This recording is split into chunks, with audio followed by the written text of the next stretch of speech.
Meaning of diminution. Diminution. Diminution. Diminution. Diminution. Diminution refers to the act or process of decreasing or reducing something in size, amount, intensity, or importance. The result of diminution is a decrease in the quantity, quality, or significance of the subject at hand.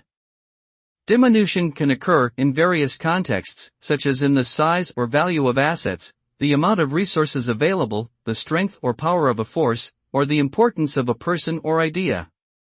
The result of diminution can be beneficial or detrimental, depending on the circumstances and the perspective of those involved.